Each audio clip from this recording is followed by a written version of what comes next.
Hey everyone, this is Jeff Shuck and Jennifer Mulholland, and we're the authors of Leading with Light, Choosing Conscious Leadership When You're Ready for More.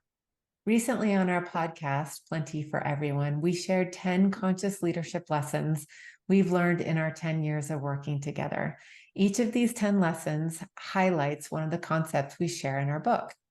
We hope you'll enjoy this glimpse into our book, Leading with Light, and we hope you'll buy it. It's available March 2024.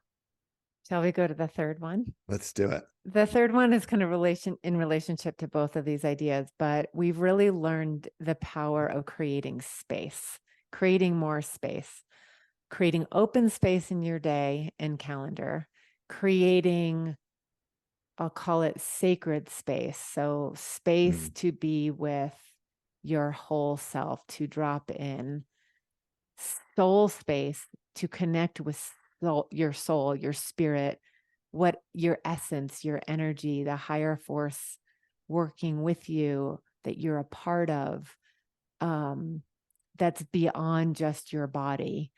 And most importantly, self space. So more alone time, more meetings with Jennifer for myself, more for you, meetings with Jeff, more time to go take the dogs for a walk or go out in nature, more unscheduled, unstructured time has been really helpful to reconnect to who I am, to who I want to be, to allow new inspiration and ideas to come through.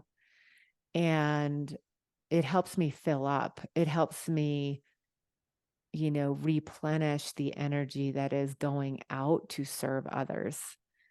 I am way more of a giver than I am a receiver. And so space is helping me experiment with what actually does fill my soul, what does help my body relax, where do I fill up? And as it relates to our clients, what we've noticed, it's why we built out a retreat center called Heart Space. The idea to give space to not only our mental, intellectual acuity and acumen and intelligence, but to give space for what lights us up. What do we really care about? Why are we here? What are we here to do to make this world a better planet, a better way? And when we have clients that value space and they invest in space for their team, meaning they see a need to extract the team, the company, the leaders from their current space to create open space to be able to really connect human to human, heart to heart, mind to mind, that's where magic happens. Yeah. And that kind of relates to, the power of presence in human form, that there's times where we really need to be alone. We need to be okay knowing ourselves, having a relationship with ourselves, and finding a different way to connect with more open space to allow the conversation, to allow the strategic thinking, to allow the alignment, to allow the challenges and the elephants in the room to be surfaced. Oftentimes they don't get surfaced unless space is created and then safe space is made, right? This place where we can drop into trust that it's okay to be open and honest. And when I go to that place, we can really, build from there. So the idea of creating more space, it's almost like working less, the idea of 4-day work weeks. And, maybe you can talk about how we've actually practically implemented this at Plenty. But number 3, create more space. Yeah. And I think for most people listening, take one look at your work calendar and you'll see what we're pointing to in the problem that it causes. I think 90% of the leaders we work with, if we look at their Outlook calendar, it's booked from 8 a.m. to 6 p.m. And there's no value that's put on individual alone time. I mean, we could go really deep on this. I think Mhm. 20 years ago, when people constructed, or 30 years ago, the open office plan, the idea was going to be there's no silos and there's no hierarchy and we all share everything. And look, that's great, except we work in with companies where nobody has any personal space at all. And what happens, everybody wears headphones because they're so desperate to create a little bit of alone time. Most cultures that we work with want people to be in meetings like 10 hours in a row. When do you get any work done, let alone go to the bathroom, right? So this idea is really like, starts practically with creating more time in your day. I think I've talked on the podcast before about a mentor of mine listening to me complain 13 or 14 years ago about not having time to myself because we had small kids and I was busy building a company. And he said, well, I guess you need to wake up earlier. And I started waking up at 5:30, and for 12 years in a row, I've written in a journal every day for 12 years. And just that 15 or 20 minutes, or sometimes 30 minutes, or sometimes 5 minutes of space to myself became a huge game changer.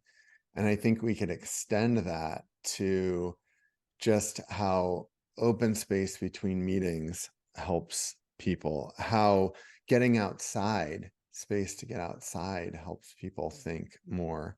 Um, just the idea of, having room to allow new thoughts come in, I think, is a game changer. And one of my favorite quotes is a man named Dee Hock, who actually founded Visa, that I wanted to share. He says, the problem is never how to get new, innovative thoughts into your mind, but how to get the old thoughts out.